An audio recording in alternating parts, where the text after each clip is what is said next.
Hi there, everybody. Anna McKinlay here. So glad you could join me. Now, here in New Zealand, we're already into the second week of the coronavirus lockdown period. And I know many people who are used to working in an office are now working from home. And this is the situation for millions of people around the world. So here's the thing. Working from home, you know, there's downsides and there's upsides.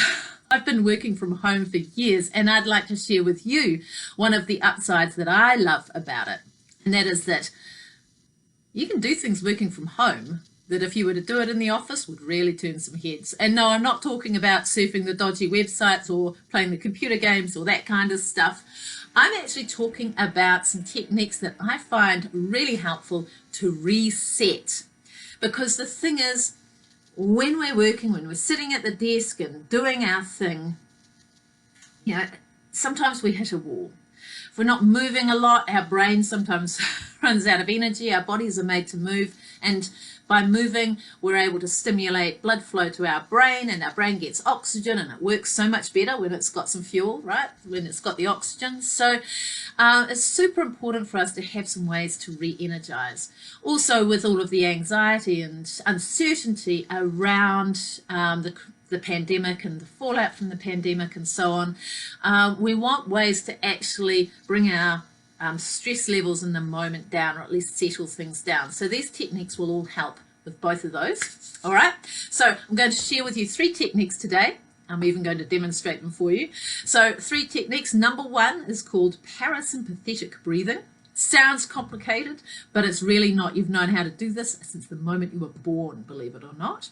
Number 2 is called alternate nostril breathing. And number 3, my personal favorite, the cross march. All right, so let's get started with number 1, parasympathetic breathing.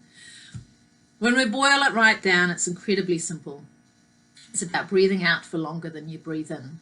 There are a couple more pieces to it. So we want to breathe in through our nose, take a nice deep breath, and then breathe out. You know, it can be through your nose or through your mouth. Personally, I prefer through the mouth. But we breathe out for longer than we breathe in. Fundamentally, that's it. The things to bear in mind in terms of posture: if you're sitting, keep your back straight and supported and your shoulders relaxed. The best posture for this, though, is actually lying on the floor so your entire body can relax and you can focus on your breathing. Either have your knees raised, or if possible, even put the bottom half of your legs on a seat or a couch or something like that so that your knees are at a right angle. And that way, that will make it work the best for you. But, you know, whichever option you choose, this is going to be beneficial. The second thing is we want to breathe from the belly. Particularly when we're stressed or anxious, we have a tendency to breathe from our chest, and that just doesn't really cut it in terms of our body, and it keeps us in a stressed state. So what we want to do is, and I recommend that when you're doing this, put one hand on your belly and one hand on your chest. So you want to feel your belly expand like a balloon as you're breathing in. Think about the air actually filling a balloon in your belly. And then if your chest moves, it should be after the belly has filled. And as you're breathing out, the belly goes in or down if you're lying on the floor, all right? And your chest stays fairly still. So that's it. Now, just a couple of guides. We want to, as I said, breathe out for longer than breathe in. So what I suggest is that you breathe in for a count of 4 and out for a count of 8. Or another way of doing it is breathe in for a count of 7, out for a count of 11. That one's really easy to remember, right? 7-11. And why does this work? Well, because when we breathe out, we stimulate what is called the parasympathetic nervous system, which is also called our rest and digest system. It's our de-stressed nervous system, if you like. When we breathe in, it triggers our sympathetic nervous system, which is the higher stress nervous system, right? They cannot both be on at the same time. So by breathing out longer than we're breathing in, what we're doing is getting that parasympathetic nervous system to be more dominant, right? And that helps us to calm down. We get the oxygen flowing, but we can also get into a more focused and relaxed state for whatever our next task is, all right? Second technique is alternate nostril breathing. And again, it's a very simple technique. It involves breathing in and breathing out, right? You guessed it. But through alternate nostrils, obviously. So what we want to do is take one hand, use the thumb of your right hand to block your right nostril and breathe in through the left nostril. And again, you want to make it a deep breath, breathing from your belly. So in through the left nostril, and then we switch over, block the left nostril with your fingers and breathe out through the right. And then in through the right, switch again, out through the left. It's one cycle, right? So in through the left, out through the right, in through the right, out through the left. Really simple technique, really powerful. If you do this for up to 5 minutes, it's again great for resetting. We get that relaxation response happening, but because we're alternating, it does help to wake our brain up, our whole brain up as well.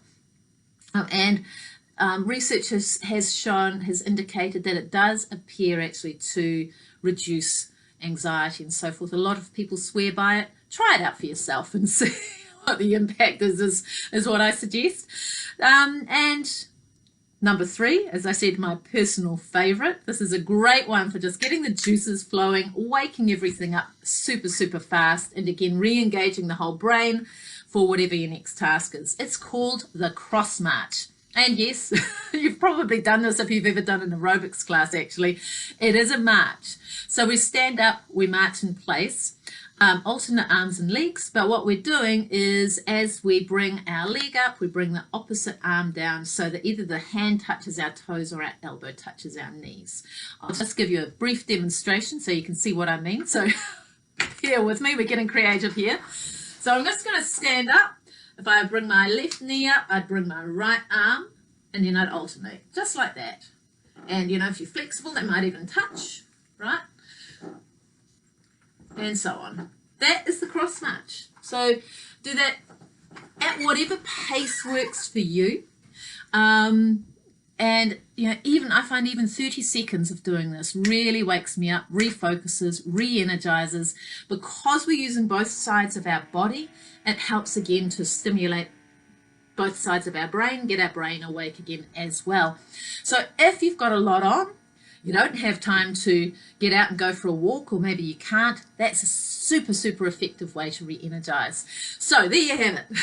Parasympathetic breathing, alternate nostril breathing, and the cross march.